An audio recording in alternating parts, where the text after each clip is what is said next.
Assalamualaikum warahmatullahi wabarakatuh. Pemirsa Badar TV, apa kabar? Mudah-mudahan selalu sehat walafiat dan dalam lindungan Allah Subhanahu wa taala. Alhamdulillah, saya Dita Ruspendi kembali hadir menjumpai Anda dalam program yang akan mengundang para tokoh untuk berbicara, because it's time to talk. Dan tema kita pada episode kali ini, pemirsa, apa kabar pembelajaran tatap muka di tengah pandemi? Kita tahu pemirsa, meski masih di tengah pandemi dan penerapan PPKM, namun pemerintah sudah mulai melaksanakan pembelajaran tatap muka untuk para siswa di sejumlah daerah yang resiko penularan COVID-19-nya rendah. Pembelajaran tatap muka sendiri bukan tanpa persiapan matang, tapi berbagai hal mulai dari vaksinasi guru dan pelajar serta penerapan protokol kesehatan yang ketat juga telah diupayakan. Lalu sebenarnya, seberapa efektifkah pembelajaran tatap muka terbatas di tengah pandemi ini sendiri? Bagaimana jika beresiko memunculkan klaster baru penyebaran COVID-19? Kali ini kita akan membahasnya bersama dua narasumber istimewa kita. Kali ini kita sapa satu persatu. Assalamualaikum Ibu Retno, Komisioner Komisi Perlindungan Anak Indonesia Pusat. Assalamualaikum. Ya, selamat malam Mbak Dita. Waalaikumsalam, sehat Ibu Retno? Salam. Alhamdulillah sehat. Alhamdulillah, telah terhubung juga bersama kami melalui sambungan virtual Bapak Carwinda selaku Kepala Dinas Pendidikan Kabupaten Bekasi. Assalamualaikum Pak Carwinda. Waalaikumsalam Mbak Dita. Mbak Retno, selamat malam. Assalamualaikum. Waalaikumsalam, selamat malam. Baik, kita mulai talk show kita kali ini. Kita mulai ke Pak Kepala Dinas terlebih dahulu ya, Pak Carwinda. Bagaimana kegiatan pembelajaran tatap muka sejauh ini di Kabupaten Bekasi? Seperti apa, Pak? Ya, baik. Terima kasih Mbak Dita. Selamat malam para pemirsa Badar TV. Perlu kami sampaikan bahwa sejak PPKM Kabupaten Bekasi turun pada level 3, di mana dalam ketentuan kita daerah diberikan opsi untuk bisa untuk dapat melaksanakan kegiatan tatap muka secara terbatas. Nah, oleh karena itu kami melakukan persiapan. Sebenarnya persiapan kita lakukan dari awal sebelum Kabupaten Bekasi masuk pada level 3 pada saat itu. Dan kami sejak tanggal 6 September, persiapan itu kami anggap sudah selesai dan siap untuk dijalankan. Dan kami melaksanakan pembelajaran tatap muka terbatas di Kabupaten Bekasi untuk semua jenjang ya, dari jenjang TK sampai dengan jenjang SMP. Kita selenggarakan secara keseluruhan tentunya sekolah-sekolah yang memang sudah memenuhi standar syarat yang sudah ditetapkan. Jadi kami sekali lagi Mbak Dita, di Kabupaten Bekasi, Bupati Bekasi sudah membuatkan edaran untuk silakan sekolah melaksanakan tatap muka pembelajaran secara terbatas, tetapi dengan memenuhi persyaratan-persyaratan yang kita anggap dengan sebut istilah daftar periksa. Seperti itu Mbak Dita. 6 September kemarin ya Pak, begitu ya. Persiapan apa yang dimaksud? Persiapannya adalah sekolah berkewajiban untuk menyiapkan apa yang disebut dengan dalam istilah di kesepakatan 4 menteri itulah daftar periksa. Jadi memenuhi protokol kesehatan antara lain tersedianya tempat cuci tangan, tersedianya alat pengukur suhu, kemudian juga tersedianya toilet yang bersih di lingkungan sekolah, kemudian juga anak-anak diharuskan kapasitasnya tidak lebih dari 50%. Jadi artinya kalau satu kelas itu ada 30 maksimal, pada saat sekarang kita melaksanakan pembelajaran tatap muka itu paling banyak 15 atau 50% dari kapasitas yang ada. Kemudian berikutnya, walaupun juga kita telah membolehkan sesuai dengan tadi hal-hal yang harus dipenuhi, tetapi terakhirnya ketika orang tua juga tidak membolehkan untuk anaknya hadir, maka sekolah berkewajiban untuk berikan fasilitasi pelajaran jarak jauh atau tetap menggunakan daring. Jadi itu kira-kira yang harus dipenuhi oleh sekolah, sehingga kami dengan pemenuhan daftar periksa tadi, kami mengizinkan sekolah untuk melaksanakan pembelajaran tatap muka secara terbatas. Seperti itu Pak Dirjen. Baik, ada penerapan syaratnya terlebih dahulu ya. Berarti sudah berapa banyak sekolah yang memenuhi syarat itu? Ya, prinsipnya bahwa kami kemarin itu sesuai dengan jumlah yang hasil pemeriksaan di masing-masing leveling, PAUD dan TNF berjumlah 1.377 sekolah. Kemudian SD berjumlah 1.019 sekolah, kemudian SMP 361 sekolah.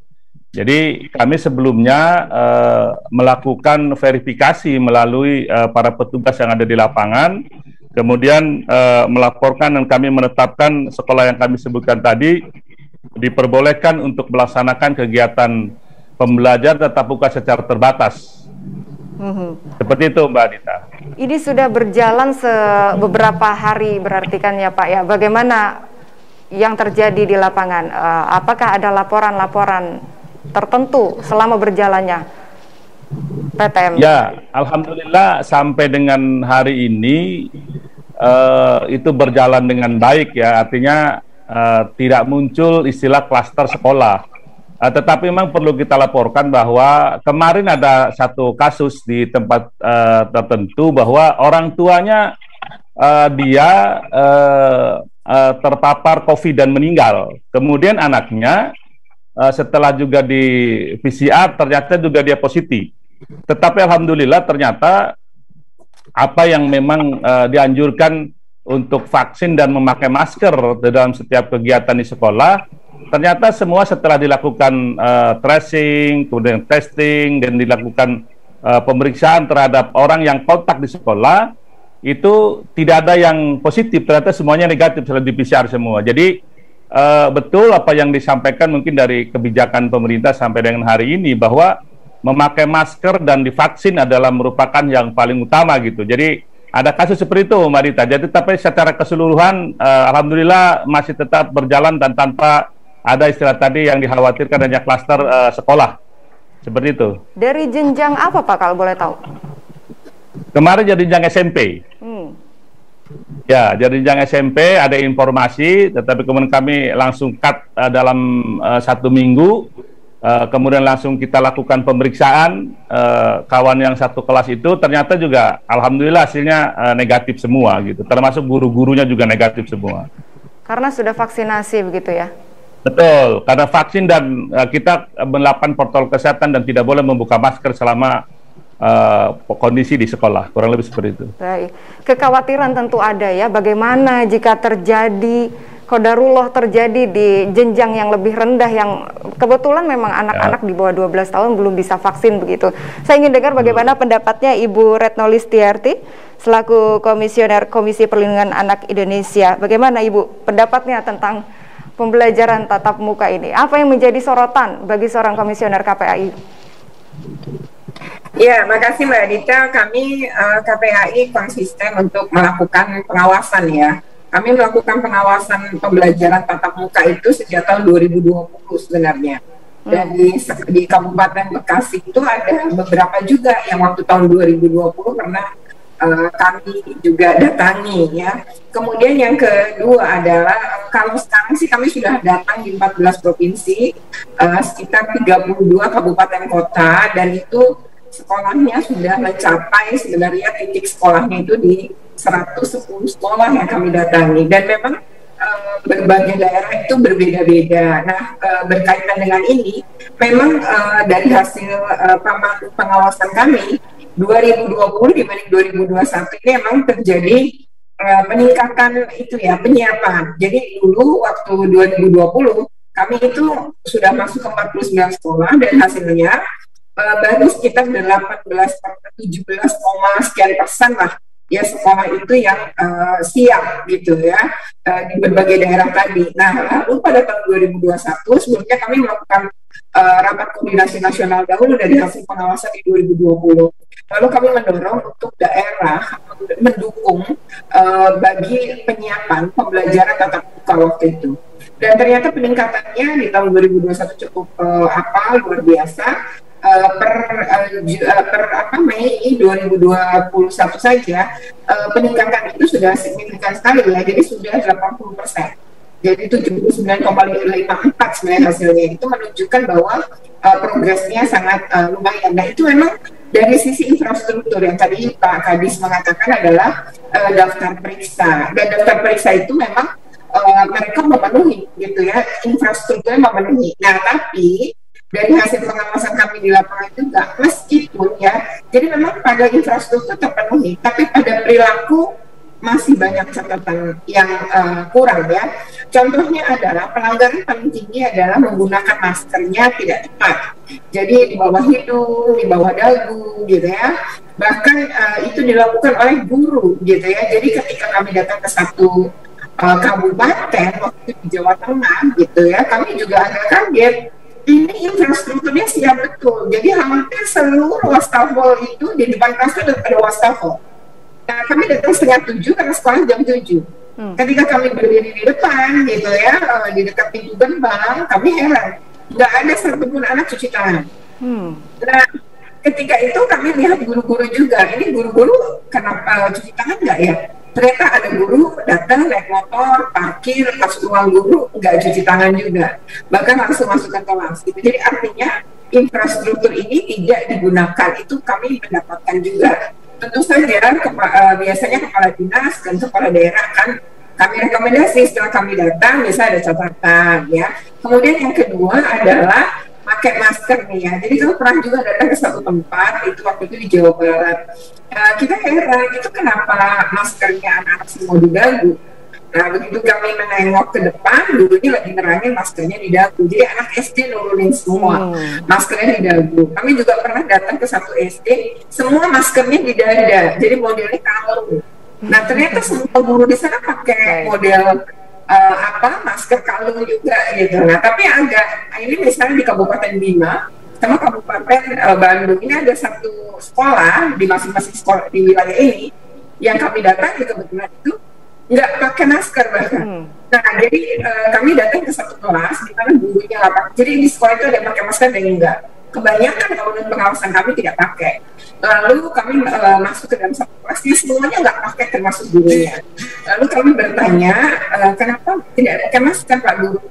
Kata gurunya, oh pakai Bu, ini masker saya di kantong. Nanti saya pakai Bu kalau mau pulang dan berangkat sekolah tuh saya selalu pakai. Jadi dari rumah ke sekolah, dari sekolah ke rumah itu dia pakai. Lalu anak-anak saya tanya lagi, nah kalau anak-anak bagaimana Pak? Kenapa tidak pakai masker? Lalu anak-anak dikasih tahu gurunya, anak-anak keluarkan maskernya.